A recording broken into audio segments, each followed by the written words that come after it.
Hello everyone, welcome back to my channel MedSphere Hub.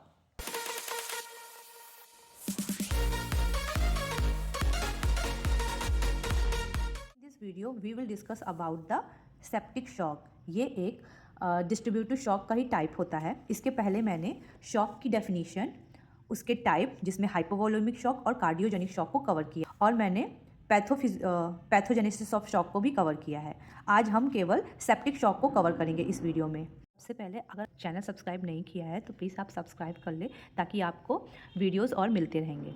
हम septic shock के definition की बात करते हैं. Septic shock is a type of distributive shock caused by severe infection leading to persistent hypotension despite adequate fluid resuscitation along with tissue hypoperfusion.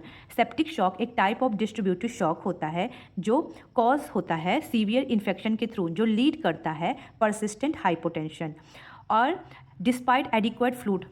Even हम उसे proper fluid दे रहे हैं तब भी परसिस्टेंट हाइपोटेंशन रहेगा along with tissue hypoperfusion. Okay, अब हम सेप्टिक शॉक के कॉज की बात करते हैं कि सेप्टिक शॉक होता किन किन वजह से है. तो सबसे पहले ग्राम नेगेटिव बैक्टीरिया क्या करते हैं, एंडोटॉक्सिन्स रिलीज करते हैं. Gram negative bacteria, fungi, viruses और कुछ कॉमन कॉज भी हैं. निमोनिया हो सकता है, यूटीआई हो सकता है, एब्डोमिनल इन्फेक्शन हो सकता है, वुंड इन्फेक्शन हो सकता है. इन सब की वजह से सेप्टिक शॉक होता है.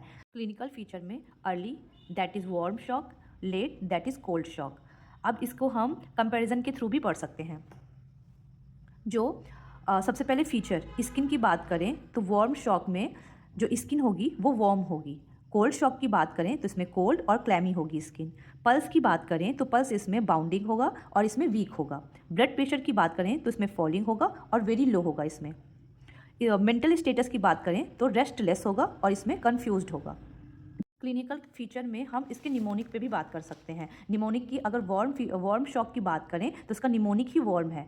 W warm skin, A Altered, R राइज्ड pulse, M mild hypotension.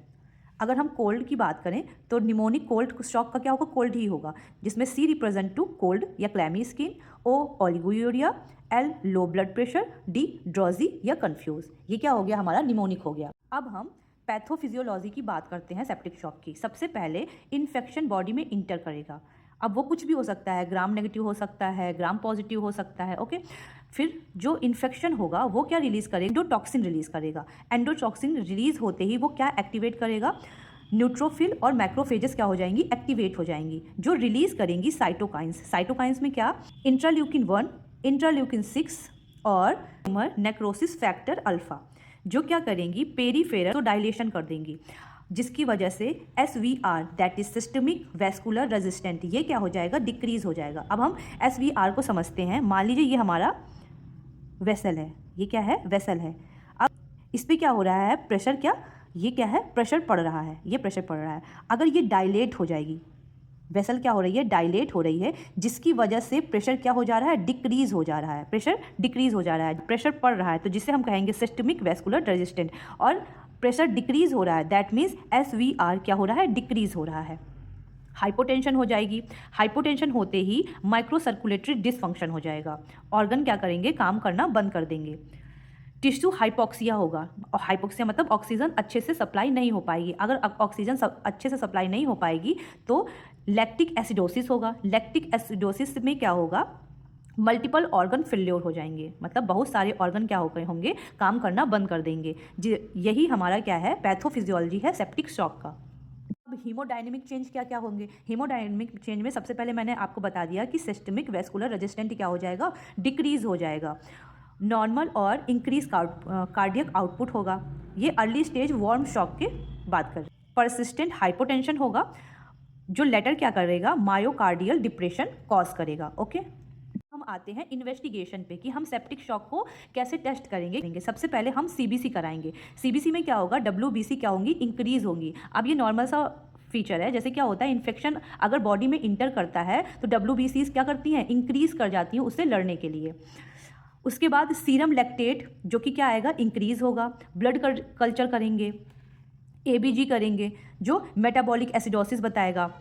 Renal and liver function test भी कराएंगे। अब हम उसके मैनेजमेंट की बात करते हैं। मैनेजमेंट मतलब उसके ट्रीटमेंट, कैसे कैसे हम सेप्टिक शॉक को कंट्रोल कर सकते हैं। सबसे पहले सोर्स कंट्रोल, जो भी इन्फेक्शन हमें पेशेंट को जिसकी वजह से इन्फेक्शन हो रहा है उसे हम कंट्रोल करेंगे। ड्रेन, एब्सेस अगर फॉर्म हो रहा है तो उसे ड्रेन करेंगे। रिमूव इन्फेक्टेड टिश्यू, और सर्जरी भी करेंगे अगर हमें ज़रूरत होगी तो, इफ़ नीडेड। एंटीबायोटिक्स देंगे। एंटीबायोटिक्स में क्या देंगे? ब्रॉड स्पेक्ट्रम आईवी एंटीबॉडीज़ देंगे। फ्लूइड रिससिटेशन करेंगे। फ्लूइड रिससिटेशन में सबसे पहले आईवी क्रिस्टलॉइड्स देंगे। आईवी क्रिस्टलॉइड्स में नॉर्मल सलाइन दे सकते हैं या रिंगल लैक्टेट भी दे सकते हैं। और हाँ, अगर हम एंटीबायोटिक जल्दी नहीं देंगे, डिले कर देंगे, तो मोर्टिलिटी रेट जो होगा वो क्या हो जाएगा? इंक्रीज़ हो जाएगा। ओके, अब हम बात करते हैं वैसोप्रेशर्स। अगर हाइपोटेंशन परसिस्टेंट है फ्लूइड देने के बाद भी, तो हम ड्रग ऑफ चॉइस में क्या देंगे? नॉरएपिनेफ्रिन देंगे। ये क्यों देते हैं? ये करता है ब्लड प्रेशर को राइज कर देता है और इम्प्रूव परफ्यूजन करता है। ठीक है। सपोर्टिव केयर में हम क्या क्या करेंगे? सबसे पहले इसमें क्या करते हैं? ऑक्सीजन और वेंटिलेशन पे पेशेंट को रखेंगे और मॉनिटर करेंगे यूरिन आउटपुट का। आईसीयू मॉनिटरिंग भी करेंगे पेशेंट को। ओके, अब हम बात करेंगे उसके कॉम्प्लिकेशंस की कि क्या क्या कॉम्प्लिकेशंस आ सकते हैं। तो अगर हाइपोक्सिया प्रोलॉन्ग्ड है, कॉन्टिन्यू है, तो ये क्या लीड करेगा? क्या क्या कॉम्प्लिकेशन आएंगे इसकी वजह से? सबसे पहले ARDS। ARDS क्या होता है? Acute respiratory distress syndrome. उसके बाद एक्यूट किडनी इंजरीज होंगी उसको, ये कॉम्प्लिकेशन की बात कर रहे हैं। DIC क्या होता है? डिसेमिनेटेड इंट्रावेस्कुलर कोगुलेशन और multiple organ failure. These are the complications. Okay, अगर आपको मेरा वीडियो ये अच्छा लगे तो please like and subscribe. Thank you.